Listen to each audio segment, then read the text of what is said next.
Si Risa Ontiveros, hindi naman nagtatampo kay Erwin Tulfo. Ngayon magkakampi pa sila. Dati naman sila magkalaban. Pinagmumura ni Erwin Tulfo yan si Risa Ontiveros. Pero ngayon, magkabati sila. Kulang na nga lang, baka mag-shota pa yan sa pagtatanggol niya kay Risa. Gusto pa nga niya si Risa, magaling daw yan. Gusto pa niya maging presidente yan Dapat walang personalan. Dapat tinan mo to.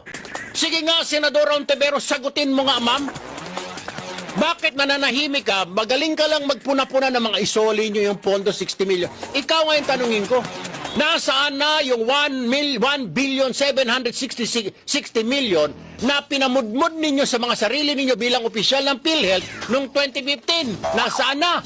Pinapasoli na sa inyo ng COA, subalit hindi pa ninyo sinusoli. Bakit, ma'am? Quits na lang ba? Dahil senador ka na. Tinan mo. Grabe siya. Kung kay Risa Ontiveros. Pero ngayon, bati na sila. Bating-bati na sila. Nung sinabi ni Marcoleta na yan ang mahirap kapag walang alam sa batas. Galit na galit siya. Talagang tumayo siya doon. Tapos nag-islang-islang siya doon. Yung English niyang parang sigsag-sigsag. Nakala mo, tapang-tapang niya. Hindi ba? Kita mo. Ayan, magkaibigan sila ngayon ni Erwin Tulfo, si Risa, tsaka si Erwin, samantalang matindi naman pala yung akusasyon na 1.7 billion. Di umano, kinlimbat ni Risa Ontiveros. Hindi naman nagtatampo hindi naman sila magkaaway ngayon. Batik naman sila. Ito pa isa. Senador Kiko, makinig ka, sir. Next time bago kayo magsalita, isipin muna mabuti. Hindi porket abogado ka, akala mo ikaw ay doktor na ng abogado, ikaw na ang pinakamagaling na abogado, memorize mo na ang batas, Mukhang nakalimutan mo ang iyong pag-aaral, O talagang hindi mo alam, o kundi absent ka siguro na itinuro sa inyo sa law school. Kaya next time, Kiko Pangilinan, punyemas naman. Wala man takin mo, pinunyemas si Kiko Pangilinan. Tinawag na galing-galingan. Tapos ngayon magkakampi sila.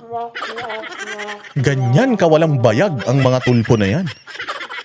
Gagamitin nila yung galit ng taong bayan. Tapos pag napakinabangan na nila, putang ina, sarili na nila isipin nila.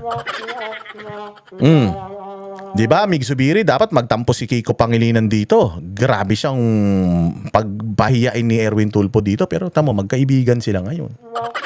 Ikaw, Mig Zubiri, huwag ka na masyadong iyakin. Gayahin mo si Risa Ontiveros, gayahin mo si Kiko Pangilinan, at gayahin mo ito si Erwin Tulfo na walang mga paninindigan. Ano pa masasabi ni Erwin? Isip mo, sir, ng konti. Daldal ka kasi ng daldal Putang ina, puro ka. Satsak ka ng satsak. Minura pa. Sipin mo. Minura pa, putang ina daw. Minura na si Kiko Pangilinan pero close sila. Minura na si Risa Ontiveros pero close sila. Hindi naman nagtampo yung isa't isa. Ikaw, Mig Zubiri, kang iyakin. Kung ayaw mo, lumayas ka na, walang maghahanap sa'yo. Bumalik ka na sa Bukidnon. Mahal mo pala yung Bukidnon Mamamatay ka pala kasama nila. Doon ka na, huwag ka nang pumunta ng Senado. Hindi ka na kailangan doon. Ano pa masasabi? Tumigil ka na. Mabuti, wala ako doon kapag kundi pinagsasampal ko yung bunganga mo Mantakin mo, sasampal-sampalin niya si Kiko Pangilinan. Ang tapang pala talaga nito ni Mr. Ad hominem. Ad hominem. Ad hominem. Putang ina, ad hominem. Tapos bibig mo ganyan. Para kang si Boss Dada pag nagbo-broadcast ka.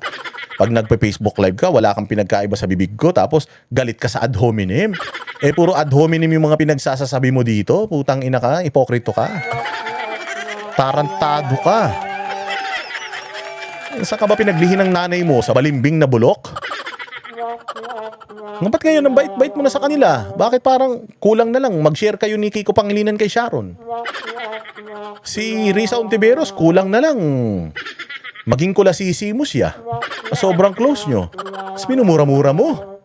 Anyway, sir, next time din, dahil sa salita ka na salita, hindi ka nag-iisip, yung ginawa mo palang batas, yung Juvenile Justice System Law, yung para sa yung mga minor de edad, hindi kakasuhan. Ayaw ho ng mga pulis noon. Ayaw rin ni Pangulong Duterte. Bakit ka mo? O tingnan mo ngayon, ang dami mga bata kung hindi hold-upper, rapist. Kung hindi rapist, tulak ng droga. Kung hindi tulak ng droga, mga snatcher. Hindi makasukasuhan. Bakit? Dahil yung putang inang batas mo na Ako minura pa yung bata.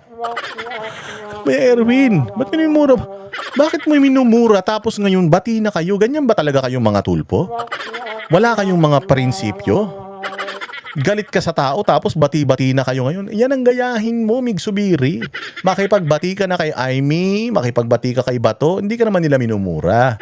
Hindi ka naman nila ginaganito na sinasabi na bobo ka, Migs. Putang ina yung mga batas mo, walang silbi.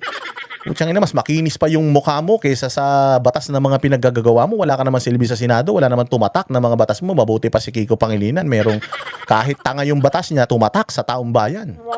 Dahil apektado taong bayan eh. O ikaw, wala kang nagawa. O puro ka lang ngawa ng ngawa. O hindi ka naman niya ginanon. Ha? Wala naman sila sinabing masama sa'yo. O ano naman, hindi lang nila, mas binoto lang nila si Chis Escudero. Baka mas mayroong plano si Chis Escudero sa mga nila, advokasya nila kaysa sa'yo. Hindi mo ba napansin yun na magiging loyal sana sa'yo itong mga to eh. Kaya lang, yung mga advokasya nila, kaibigan ka nila, hindi mo naman ibinigay. Halimbawa, yung kay Senator Bato, kay Senator Bongo, yung healthcare, yung Committee on Health. O baka meron siyang mga gusto, hindi mo naman pinaprioritize. Tanungin mo rin sarili mo, bakit kanila tinanggal bilang Senate President? Hindi loyalty pinag-uusapan dyan, constituency. Oh, ito pa, ano pa? inutil, yung juvenile justice system law mo ay hindi gumagana at yan ay punyema, pro-criminal, lintik ka. Oh, kriminal na, lintik pa. Grabe si Erwin Tulfo, ang tapang-tapang niya dati nung dinidilaan niya pa yung tumbong ni Pangulong Duterte. Pero nung natikman niya yung tumbong ni Bongbong, parang mas masarap yata. Parang mas masarap pa. May sipa. Oo. Oh, may sabit-sabit. Kaya siguro biglang bumait. Useless yung batas mo. Hindi mo pinag-isipan, sir. Next time, pag-isipan mo, sir. Pag ikaw na sa Senado, ikaw gumagawa ng batas. Think! Di ba? Yan ang pinapasweldo namin kayo para mag-isip. Hindi para mag-ngak-ngak at magdaldal. Mag-isip muna bago magdaldal. Daldalo kayo ng daldal, hindi ko kayo nag-iisip. Ayun. Parang ikaw, ngayon, pinapasweldo ka ng tao. Daldal ka ng daldal, hindi ka nag-iisip. Bugok. Ano pa? Marami yan. Hindi lang si Pangilinan, hindi lang si Risa, may isa pa siyang binanatan. Oo, yung bumaboy sa buong angkan nila. Oo, merong isang senador na binaboy ang angkan nila. Si Ben Tulfo, si Rapi Tulfo, si Teya Tulfo. Si Erwin, lahat sila. Oo, putyang ina, pinakyaw. Yung mga magkakapatid na tanga. Kami ang boses ng masa, hindi natatakot. Katotohanan lang, di kami nalulunod. Walang bahid ng sismis, lahat ay totoo. Kahit sino ka pa, pag mali ka babanatan ka. Walang pinipili kulay, wala kaming kinikilingan. Basta para sa bayan, kami lalaban. Pag tama palapakan, pag mali banatan. Di matitinag, di matatakot, para sa bayan tuloy ang sigaw.